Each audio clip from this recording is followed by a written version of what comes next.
If there was a single word that best fit Daniel Danglas Home, it was mysterious. Holmes stands unique in that many of the feats that he allegedly performed have yet to be duplicated by anyone. Holmes was born in Edinburgh, Scotland in March 1833, and his psychic talents, said to have been inherited from his mother, began to show themselves when he was only an infant. His aunt reported that his cradle would rock by itself, as though moved by an unseen hand, and at age 4, Holmes accurately foretold the death of a cousin. He was a sickly and strange child, and believed by his family to have remarkable powers. When he was just 9 years old, Holmes moved to America to live with an aunt in Connecticut. His health continued to decline, and he was diagnosed with tuberculosis. Unable to exert himself, as most boys could, he spent most of his time walking in the woods and reading his Bible. He came to believe that the spirits of the dead constantly surrounded him. Shortly after he turned 15, the Fox sisters created a sensation with their table rapping, and spiritualism was embraced by the public. Not long after, Holmes' own paranormal talents began to increase. He was living with his aunt, Mary Cook, at the time, and she grew to believe that the airy events that took place around the boy were the work of the devil, and she threw him out. For most of the rest of his life, Holmes had no place of his own to live. Staying in various households as a guest, he traveled about, holding seances for those who were interested. His seances, however, were different than most others, as he always held them in brightly lit, rather than darkened, rooms. Holmes had attended many other seances in the past, and regarded most mediums as frauds. He decided to do the opposite of what was being done elsewhere, showing the public that he had nothing to hide. During these sessions, he produced spectral lights, rappings, ghostly hands which ended at the wrist, and which reportedly shook hands with audience members, moved tables, chairs, and other objects, played spectral music, spelled out messages from the dead using letter cards, and amazingly seemed to be able to shrink his body in size. While he was doing these things, he would ask the sitters to hold his hands and feet to prove that he was not somehow manipulating the objects with secret devices or wires.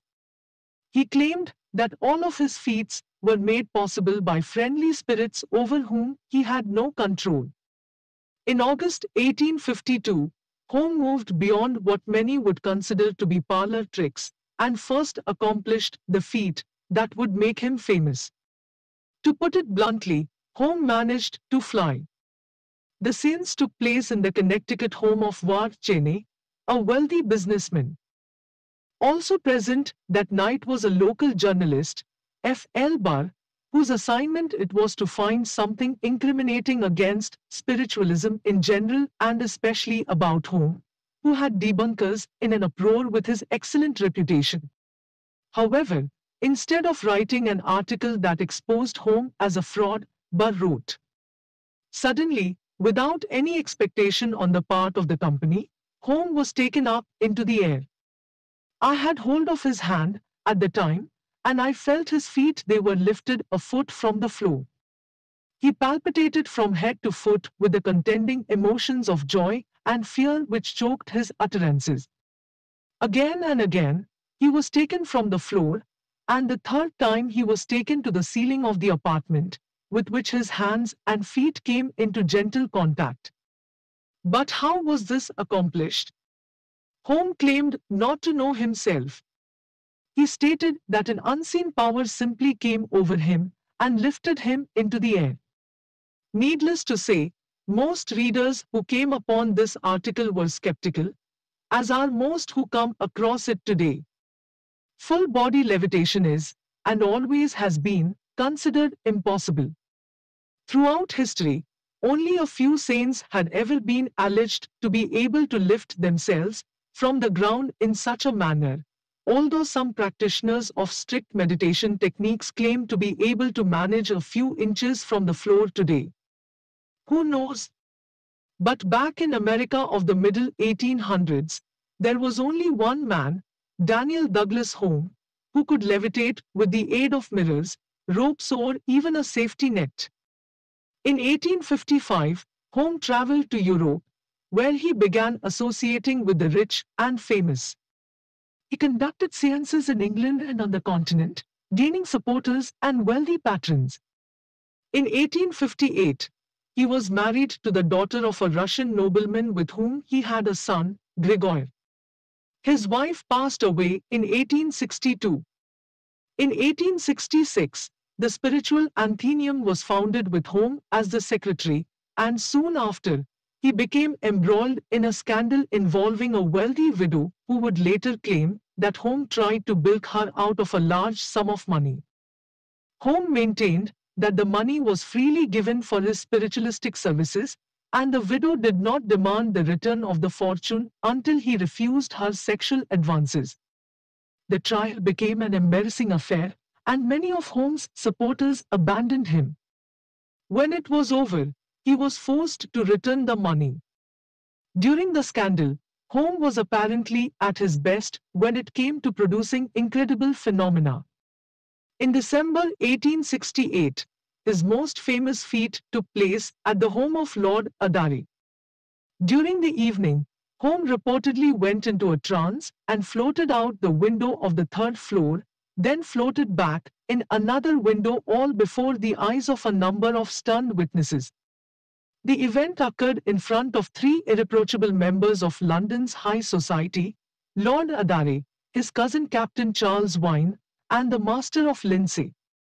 Skeptics contend the event was a mass hallucination or was somehow accomplished through trickery. They base this on the fact that there are slight discrepancies in the accounts of Adare and Lindsay, mostly concerning the size of the windows that Home floated out of and how high they were off the ground and whether or not the night outside was dark or moonlit. The debunkers ignored the statement of Captain Wine, which was simple and straightforward. The fact of Mr. Home having gone out of one window and in at another I can swear to, he wrote. It should again be noted that during Home's entire spectacular career, he was never seriously accused of fraud, and he was never caught cheating, as so many of the mediums of the day were. It is also worth noting that this feat, like his other levitation, was accomplished in the home of someone that he was visiting for the first time and was among people of limited acquaintance. Any opportunity that he had to rig up elaborate machinery or engage the services of an accomplice to do so was non-existent. There is no evidence to say that he ever resorted to such tricks. And who can say that he could have even if he had wanted to? When not entranced by the spirits, Home was not exactly a robust character, thanks to his tubercular condition.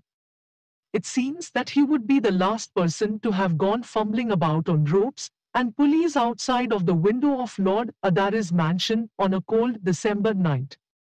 And how could he have rigged them in place anyway? Home was nothing more than a hypnotist and a cheap conjurer, and he convinced everyone present that he floated out the window. But isn't it often the case that the incredible claims of the debunkers are harder to believe than accepting that the paranormal may have actually occurred? In 1871, Home married again, and that same year began a series of tests with Sir William Crookes, a scientist interested in spiritualism, to determine if Home could somehow manipulate electromagnetic energy. Crookes wrapped an accordion in copper wire and then placed it in a metal cage. He ran an electrical current through the wire, which he believed would block any magnetic energy coming from Home. The medium was still able to make the accordion play, leading Crookes to believe that he possessed an independent psychic force. In 1873, after 2 years of testing with Crookes, Home announced that he was retiring. Tired and in poor health, he traveled with his wife and son until his death from tuberculosis in 1886. After his death, Dozens of explanations were given about how Holmes accomplished his feats through trickery, but not a single one of these theories was ever proven. In addition, the most prominent stage magicians in the world all claimed they could duplicate his stunts on stage, but for some reason they never did. Holmes was a shadowy figure in the annals of history and soon became forgotten by all but the most stalwart spiritualists. He is remembered today largely because of the sheer variety of phenomena he was said to have produced and for his alleged ability to fly.